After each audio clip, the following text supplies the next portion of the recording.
Hi everybody, in this video I will be showing you how to download Unity so you can create your own games. So let's get started. Here we'll go to Google, go to unity.com. We'll click on get started.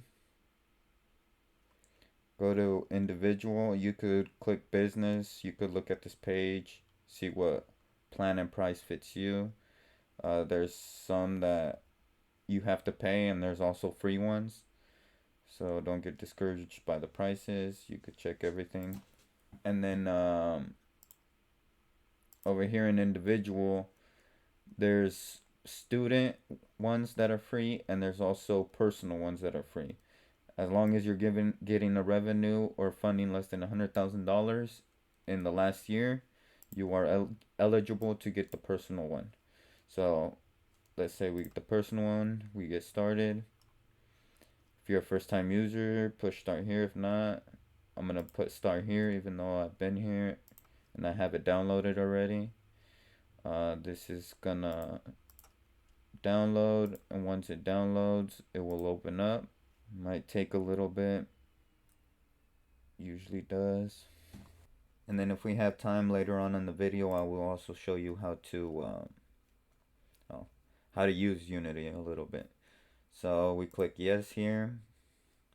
Yeah, I'll show you how to add game objects, delete, stuff like that. So here all you'll do is click I agree and click on which folder you want it to install on, and usually I just keep it on the default one, and then I hit install, and then it will download and do its process and do its thing. I have it already, so I'm not gonna do it. And once you have actually um, downloaded your Unity, you might end up getting this Unity Hub or just one of these folders, depending on what you get. If you get the Unity Hub, click on that. If not, just click on the folder and open it up. Since I have the Unity Hub, I'll click on that, which makes things a lot easier. So if you can, download it. So for here, once you have downloaded everything, all you got to do is push new. And then if you have multiple Unity versions, you could choose right here. Now you could just click new, create a new project. You could click 2D, 3D. There's the high definition render pipeline. There's also the universal render pipeline, and there's the project name and the location. So you could put the project name, whatever project name you want. Either if you want to do a 2D or a 3D, or high definition 3D, or universal renderer, which can also be used for 2D and 3D. And you could click this and it'll show you information of each pipeline for each one. And then after that you just hit create, and it will take a while, and then it'll open you up a project just like this. And then once you have the project open up, it usually only contains this, a folder with scenes, the sample scene, main camera, and that would be it. The main camera has what is called components. These right here are called components. It has a transform component, it has the camera component, and it has an audio listener. You could only have one audio listener active at a time. This is what makes the camera pretty much work, and this is what positions the camera, and also you can scale and rotate it with here. So after this, I'll show you a couple things you could do when right clicking on the hierarchy. This over here, up here, you can see is called the hierarchy. We got the scene view, the game view, inspector, project settings, the project content, the console, which is helpful for when you're coding. It shows you all the errors, any mistakes you have made. Over here is the animator. This is for animations. Later on, I'll probably do a video on how to do animations and how to use the animator as well. The animator is pretty much just like a controller. It tells you what animation to play at what time, and well, it don't tell you. You tell it to play an animation at one time or another. And this is how you record each animation depending on what you want to do. So back to the main camera. And if you don't have the animator or animation, that's okay. That's normal. Usually it don't come with it. I usually put it because I use the animation and animator a lot. But if you do want to look for these tabs, you could go to Window, Animation. There's Animation and Animator. So if you click on it, it'll show you. Let's say I don't have this one. Go to Window, Animation, and go to Animation. And then it'll open up a window for you. You could have it anywhere you want. You could put it up here if you want, over here, anywhere you would like. I usually keep it down here, but that's just my preference. And then, so moving on, if you right click on the hierarchy, it gives you a couple options. So the first option is cut, and then there's copy. Copy, pretty simple. Click it on any component or anything in the hierarchy, and then you can paste it. And then paste as child is pretty much the same thing, but it'll paste it as a child of it. So what that means is that if I move this game object or this camera, this one will move with it. So to demonstrate that real quick, I'll just make like a simple game object. Let's say a cube. And then if I parent this, to parent something, all you got to do is drag the child onto whatever you want to parent to. So in this case, the main camera. And now when I move the main camera, the cube will move with it. If I don't have it like that, if I move the main camera, the cube will not move with it, as you can see. But if it is together as a parent, and I have the main camera selected, they'll move together. Now, even if it's a parent, if I click the cube, I could still move the cube separately. So just keep that in mind. So a good habit or practice would be to usually have an empty game object. So create an empty game object and have that inside that. And then you could create as much things inside the parent. So you could have 2-3 cubes. And now if I want to move the whole game object, everything will move with it. But if I want to just move the camera or just the cube, I can do that separately. So that's that for parenting. Now for creating an empty game object, oh, you could also duplicate and delete. So duplicates pretty much same thing. Duplicate, it'll make another, it'll just duplicate that same game object. Delete, deletes it. Create empty. If you create an empty, when you create an empty, all it gives you is a transform component, so a position in the map. So right now the position is right here. As you can see, there's nothing there. If I zoom in, you'll never see anything. So what you can do is add components, and later on I'll talk about what components are. But components have a bunch of different uses. There's video components, there's UI components, physics, rendering, everything you need. So for this example, I'm gonna put like a Sprite Renderer component, which is just like a container where you could put an image in. So I could put any image I want. Let's say I want to put this knob. Now you can see there's a knob. It's too small, so here in the transform, like I said, there's a position, which is this one. The X would be this red, the horizontal. The Y would be the vertical, so up and down. And then the Z would be depth, so that would be more for 3D games. So like, let me get off 2D, and now it's 3D. And now if I move the Z,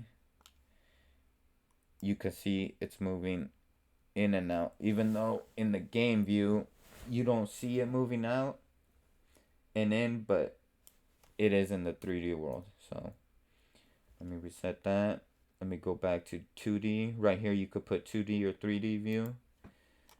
Um, it comes in handy every once in a while to, if you're having an issue making a 2D game, for some reason you can't see your 2D object, you could go to 3D mode and see where that object is in the 3D space. And also for 3D mode, it's also good to go to 2D. That way you could have main menu, stuff like that. Now, for the game object, like I said, you could add more components later on. I'll show you guys what all these components are, what they do, uh, and explain it in more depth. But for now, let's keep going. There's also 3D objects. There's cubes, spheres, um, capsules, anything you like. Of course, these are 3D objects, and we're currently on a 2D game, so you can't really see that it's a sphere or a cylinder. But if I go, like I said, on 3D mode, you can see there's a sphere, a cube, a cylinder, and so after that, we'll go back to 2D mode. And for 3D, it's pretty much just shapes. There's also the text or Text Mesh Pro. For this, you have to import the Text Mesh Pro Essentials. If you want to do that, just hit import. Um, it'll send you to the download page. You could import it. And then after that, you could import examples and extras. And the Text Mesh Pro or TMP text is pretty much just text, but it allows you to customize it better than the regular UI text. As you can see right here, UI text, and there's Text Mesh Pro. The text, it's more simple. Even though you could create a lot of good things with it, Text Mesh Pro is much easier to create better things. So anyways, after that, there's also Ragdoll. The Ragdoll, I'll make a separate video for this, but pretty much you hook up all your parts, and the way you would do that is the same way. Is you'll have an empty object, which probably be like player, and then you would have another object that has a picture of or a model of his head. So it would be head, and then you just keep going, and then let's say another one of would be neck, and you just keep going, and then at the end you would pretty much just hook everything up, and then just create. You could add the total mass, the strength, and create it, and it will create a ragdoll for you. And a ragdoll pretty much is a character or player that moves like it says, a ragdoll. Like it doesn't have really any strength or anything like that, you could say, which could be good for when you're making a shooting game or something and you shoot someone. You could make him into a ragdoll and he'll just flop onto the ground. And then after 3D objects, there's 2D objects. So there's Sprite Mask. Sprite would be pretty much, a sprite would be an image. So anything like I was telling you, Sprite Renderer, Sprite. And then the Sprite Renderer, you could change, first of all, let's scale it. Scale it is to make it bigger. So bigger on the X, which be on the horizontal, left and right. The Y, up and down. And then we could change the color with the Sprite Renderer. Any color we want. We could also flip it. In this image, you probably won't be able to see it because it's square, but you could flip it. Let me see if there's any other image. A check mark. So this check mark, I could flip it with by the X, which is left and right, or by the Y, which is up and down. So, and then there's sliced. Sliced just pretty much cuts them up, cuts the sprite up into slices, and then you could pick the height and the width of it. There's tiled, which just makes, a bunch of whatever you're doing. It could be the check marks, it could be these background images, knobs, anything you're doing. It'll just make a replica of it over and over. It could be good for paper or a twister game or something like that. And then we'll put this back to simple and have a check mark and make the scale back to 1 1, or let's make it a little bigger to, like, let's say 2 and 2. Right now we can't see it, so if you double click it on any game object, it'll focus to it. So I'm gonna double click it and focus to the check mark. I see the check mark inside the camera, but I do not see it in the game view. Oh, I do actually. It's just really, really small. I don't know if you guys can see it. So let's scale it up to like 5, 5. Let's say 50 and 50. All right. So now we can actually see it. Now for draw mode, oh, we did that. Mask interactions. Mask interactions is if you have a sprite mask, you could put a sprite mask. Let's make this sprite mask real quick. So you could, I don't know if you guys could see it. It's right there. Let's make it a little bigger. So if you guys got a sprite mask, this mask interaction interacts with this sprite mask. So sprite mask is pretty much something invisible that either hides or shows an object if it's inside this square. Or you could put anything you want. It could be a circle, anything you want. And right here, alpha cutoff will make it, it'll cut it off pretty much. You'll, like, let's say the circle. It'll cut off the point where you can see it and where you can't see it. And then there's also custom range for the sprite mask. There's sorting layers. I'll show you what a sorting layer is on the sprites. So anyways, so when you go back to the mask interaction, if you put visible inside mask, you will be only able to see it when it's inside the mask. And if you put visible outside mask, you'll only be able to see it when it's outside. So if I move this around, oh, it's not working. Oh, maybe because I got custom range. I had custom range activated, so that's what I was messing up on. So now with that, visible outside, visible inside. So it only is visible inside this mask. And let's say visible outside, it is only visible outside the mask. Okay? So hopefully you understand. And another thing is for the sorting layer, let's say I have a knob and I have the check mark. Now you can see the check mark right here, and there's the knob.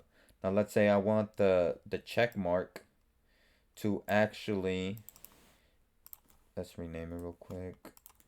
You can also rename your game objects over here, or you could click here and rename.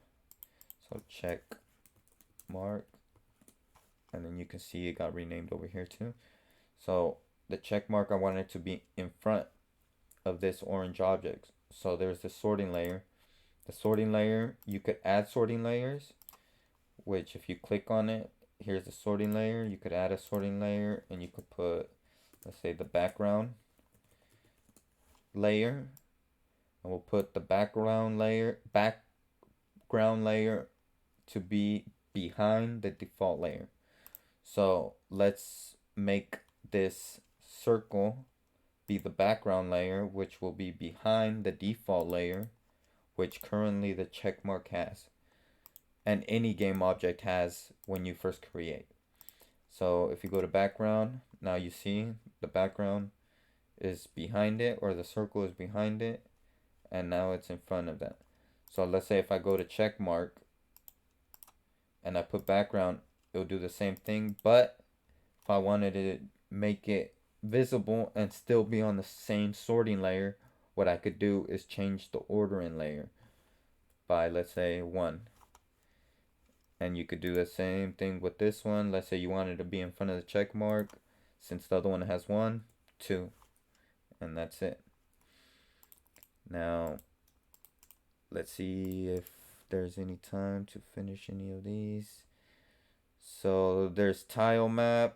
Tile map, it creates a map of tiles, which would be good for a later video to show you guys how to paint, almost like painting your sprites instead of having to drag them one by one, or having to make having to drag them one by one and creating game objects one by one. You would just be able to make a tile map and paint each sprite with these tiles. But like I said, I'll show you that in a later video. And it also creates a grid for you. So for 2D, there's also hexagonal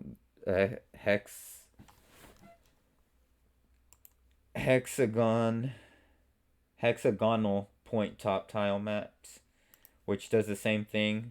You could paint whatever you got, but it makes it into a hexagon, creates a grid for you. Also, there's also the hexagon flat top instead of the point top. Flat top and the point top, I'm not sure of the differences yet. I'll look that up for you and mention it in another video. There's isometric tile map, same thing, but more like diamond shaped with the grid and everything. There's isometric Z as Y's tile map. So it's pretty much the same thing, but as it says in the description, it's Z as Y. So the Z is going to be considered the Y. So maybe that would be good for 2D and 3D, depending on what you're making. And then there's also, for the 2D object, there's Sprite Shape. Now, Sprite Shape, when you make that, it creates a Sprite Shape Renderer. Now, and it creates this object. Now, to make a sprite shape, you would actually, unless they have added this, you would actually have to, oh, they actually added this. So before you would have to download this in the asset store, but now you could just create a sprite shape profile, either open or closed. I'll show you more in depth what all these do. So the new sprite shape controller, you hook it up to the sprite shape, and as you can see right now there's nothing because we don't have any texture. So we could add a texture, and there's a texture. We could set the offset, we could rotate it depending on what it is. We could also show a certain part of the graph. I haven't messed with these in a while, so I would have to come here and refresh it. You could also add more sprites to it. So see right there, I added a sprite on the outside, and I think now I could adjust it. Maybe I'm wrong. Oh, now I could show which part to see or to show. See, the bottom part disappeared, and now if I keep going, the right one disappears. If I keep going, the top one will disappear, and then the same thing with the left one. So you could add sprites on top of textures, and then you could also add them individually on each corner. So you could see it added a knob right here. I could keep doing it. There's the right, the outer bottom, the outer right, the outer top right, the inner top. So inner you won't be able to see. Let me do the bottom so you guys can see it. Or maybe you can't see it. Yeah, it don't look like you could see it. It should have appeared right here. Maybe it's behind everything else. But anyways, that's how you use that. That's how you use the Sprite Shape. And that would be it. I think this video has been running pretty long. Yes, 26 minutes. I'm gonna try to shorten it a little bit. And thanks you for watching. Later on, I will show you what effects are: light, audio, video, UI, and camera is self-explanatory. I could even show you right here. If I delete everything, add a camera. There you go. Camera gives us the camera with the components of transform, a camera component, and an audio listening component.